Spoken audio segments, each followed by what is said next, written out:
ನಮಸ್ತೆ, ನಾನು ನೇಷಾ acupressure healer. ಇವತ್ತು ಕಲಾ ಥೆರಪಿ ಮೂಲಕ ಚಕ್ರಗಳನ್ನ ಅತಿಯಾಗಿ ಎನರ್ಜಿ ಇರೋದನ್ನ ಹೇಗೆ ಕಡಿಮೆ ಮಾಡ್ಕೊಳ್ಳೋದು ಅಂತ ಹೇಳ್ಕೊಡ್ತೀನಿ. ಹಿಂದಿನ ವೀಡಿಯೋದಲ್ಲಿ ಅಂದರೆ ಪಾರ್ಟ್ 1 ವೀಡಿಯೋದಲ್ಲಿ ನೀವು ನೋಡಿರ್ಬೋದು, ಚಕ್ರಗಳನ್ನ ಕಲಾ ಥೆರಪಿ ಮೂಲಕ ಹೇಗೆ ಸ್ಟ್ರೆಂತ್ ಮಾಡ್ಕೊಳ್ಳೋದು ಅಂತ ಹೇಳ್ಕೊಟ್ಟಿದೆ. ಇದು ನಾನು ಹೇಳ್ತಾ ಇರೋದು TCM ಬೇಸ್ ಮೇಲೆ ಕಲಾ ಥೆರಪಿ. ಇದು TCM ಅಲ್ಲಿ ನಾವು ಹೈಪರ್ ಅದರ ಎನರ್ಜಿ ಹೆಚ್ಚಾಗಿದ್ದನ್ನ ಟೋನಿಫೈ ಅಂತ ಹೇಳ್ತೀವಿ, ಕಡಿಮೆ ಮಾಡ್ಕೊಳ್ಳೋದನ್ನ ಸೆಡೆಟ್ ಅಂತ ಹೇಳ್ತೀವಿ. ಇಲ್ಲಿ ನಾನಿವತ್ತು ಎನರ್ಜಿ ಜಾಸ್ತಿ ಆಗಿರೋದನ್ನ ಸೆಡೆಟ್ ಮಾಡ್ಕೊಳ್ಳೋದು ಹೇಳ್ಕೊಡ್ತೀನಿ, ಅಂದರೆ ಕಡಿಮೆ ಮಾಡ್ಕೊಳ್ಳೋದು ಹೇಳ್ಕೊಡ್ತೀನಿ. ನಮ್ಮ ದೇಹದಲ್ಲಿ 7 ಚಕ್ರಗಳಿರುತ್ತೆ. ಮೂಲಾಧಾರ ಚಕ್ರ, ಸ್ವಾಧಿಷ್ಠಾನ ಚಕ್ರ, ಮಣಿಪುರ ಚಕ್ರ, ಅನಾಹತ ಚಕ್ರ, ವಿಶುದ್ಧಿ ಚಕ್ರ, ಆಜ್ಞಾ ಚಕ್ರ ಹಾಗೂ ಸಹಸ್ರಾರ ಚಕ್ರ.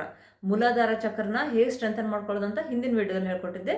ಇವತ್ತು ಮೂಲಾಧಾರ ಚಕ್ರ ಎನರ್ಜಿ ಜಾಸ್ತಿ ಆಗಿರೋದನ್ನ ಕಡಿಮೆ ಮಾಡ್ಕೊಳ್ಳೋದನ್ನ ರೆಡ್ಯೂಸ್ ಮಾಡ್ಕೊಳ್ಳೋದನ್ನ ಹೇಳ್ಕೊಡ್ತೀನಿ. ಮೂಲಾಧಾರ ಚಕ್ರ ಕಿಡ್ನಿ ಮತ್ತು ಯೂರಿನರಿ ಬ್ಲಾಡರ್ ರಿಲೇಟೆಡ್ ಇಶ್ಯೂಸ್ ಬರ್ತಾ ಹೋಗುತ್ತೆ.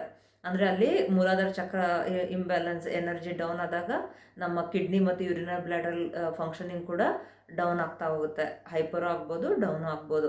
ಇಲ್ಲಿ ನಾನು ಎನರ್ಜಿನ ಕಡಿಮೆ ಮಾಡ್ಕೊಳ್ಳೋದು ಹೇಳ್ಕೊಡ್ತೀನಿ. ಮೂಲಾಧಾರ ಚಕ್ರ ಎನರ್ಜಿ ಕಡಿಮೆ ಮಾಡ್ಕೊಳ್ಳೋಕೆ ನಾವು ಯೆಲ್ಲೋ ಕಲರ್ ಯೂಸ್ ಮಾಡ್ತೀವಿ. ಇಲ್ಲಿ ಮಧ್ಯದ ಬೆರಳು ಮತ್ತು ಉಂಗುರದ ಬೆರಳು ಮಧ್ಯಭಾಗದಲ್ಲಿ ಇಲ್ಲಿ ಯೆಲ್ಲೋ ಕಲರ್ ಡಾಟ್ ಇಟ್ಟಾಗ ಮೂಲಾಧಾರ ಚಕ್ರದ ಎನರ್ಜಿನೂ ಡೌನ್, ಹೈಪರ್ ಇದ್ದರೆ ಡೌನ್ ಆಗುತ್ತೆ, ಅಂದರೆ ಸೆಡೇಟ್ ಮಾಡ್ತೀವಿ. ಕಿಡ್ನಿ ಮತ್ತು ಯೂರಿನರಿ ಬ್ಲಾಡರ್ ಫಂಕ್ಷನಿಂಗ್ ಕೂಡ ಲೋ ಆಗುತ್ತೆ, ಅಂದರೆ ಸ್ಟ್ರೆಂಥನ್ ಇರುತ್ತೆ. ನೆಕ್ಸ್ಟ್ ಬರೋದು ಸ್ವಾಧಿಷ್ಠಾನ ಚಕ್ರ. ಸ್ವಾಧಿಷ್ಠಾನ ಚಕ್ರ ಇಂಬ್ಯಾಲೆನ್ಸ್ ಆದಾಗ ನಮಗಲ್ಲಿ ಲಂಗ್ಸ್ ಮತ್ತು ಲಾರ್ಜ್ ಇಂಟೆಸ್ಟೈನ್ ಫಂಕ್ಷನಿಂಗ್ ಕೂಡ ಇಂಬ್ಯಾಲೆನ್ಸ್ ಆಗುತ್ತೆ. ಇಲ್ಲಿ ನಾನು ಎನರ್ಜಿನ ಕಡಿಮೆ ಮಾಡ್ಕೊಳ್ಳೋದು, ಅಂದರೆ ಸೆಡೆಟ್ ಮಾಡ್ಕೊಳ್ಳೋದು ಹೇಳ್ಕೊಡ್ತೀನಿ. ನೋಡಿ, ಇಲ್ಲಿ 1 ಇಂಚ್ ಈ ರೀತಿ ಒಂದು ಬೆರಳು ಡಿಸ್ಟೆನ್ಸ್ ತೊಗೊಳ್ಬೇಕು. ಇಲ್ಲಿ ರೆಡ್ ಕಲರ್ ಅಪ್ಲೈ ಮಾಡಬೇಕು. ನೋಡಿ, ಹೀಗೆ ಒಂದು ಡಾಟ್ ಇಡಬೇಕಷ್ಟೆ.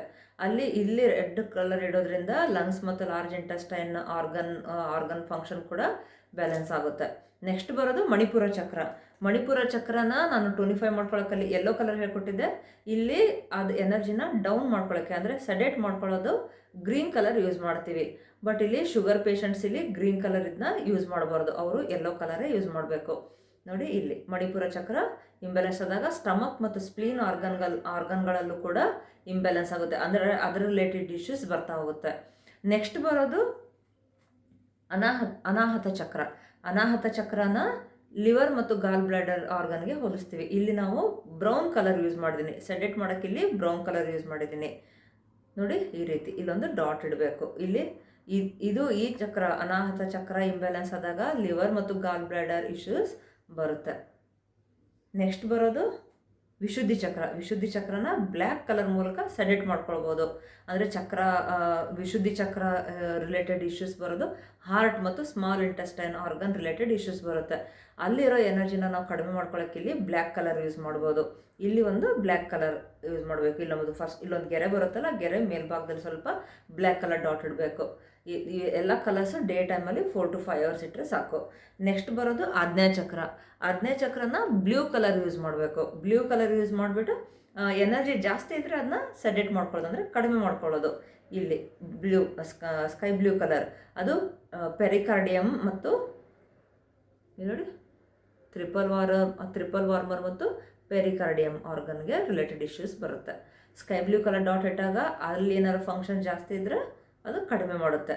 ನೆಕ್ಸ್ಟ್ ಬರೋದು ಸಹಸ್ರಾರ ಚಕ್ರ. ಅಲ್ಲಿ ನಾವು ಇಲ್ಲಿ ವೈಟ್ ಕಲರ್ ಅಪ್ಲೈ ಮಾಡ್ಬೋದು. ವಿಭೂತಿ ಪೌಡ್ರ್ ಅಥವಾ ಯಾವುದಾದ್ರೂ ನೀವು ಪೇಸ್ಟ್ ಥರ ಮಾಡ್ಕೊಂಡು ಇಲ್ಲಿ ವೈಟ್ ಕಲರ್ ಅಪ್ಲೈ ಮಾಡ್ಬೋದು, ಅಲ್ಲಿ ಸ್ಟ್ರೆಂಥನ್ ಆಗುತ್ತೆ. ಇಲ್ಲದ್ರೆ ಇಲ್ಲಿ ಮೇಥಿ ಸೀಡ್ ಕೂಡ ಅಪ್ಲೈ ಮಾಡ್ಬೋದು, ಅಥವಾ ವೈಟ್ ಕಲರ್ ಯೂಸ್ ಮಾಡ್ಬೋದು. ಇವೆಲ್ಲ ಕಲರ್ಸು ಡೇ ಟೈಮಲ್ಲಿ 4 ರಿಂದ 5 ಗಂಟೆಗಳ ಕಾಲ ಹಾಕ್ಕೊಂಡ್ಬಿಟ್ಟು ಕ್ಲೀನಾಗಿ ವಾಶ್ ಮಾಡಿಬಿಡಿ. ನಾನು ಹೇಳಿರೋದಕ್ಕೆ ಕಲರ್ಸ್ ಎಲ್ಲ ಯೂಸ್ ಮಾಡಿ ತಮ್ಮ ಅನುಭವ ಕಮೆಂಟಲ್ಲಿ ಶೇರ್ ಮಾಡಿ. Thank you.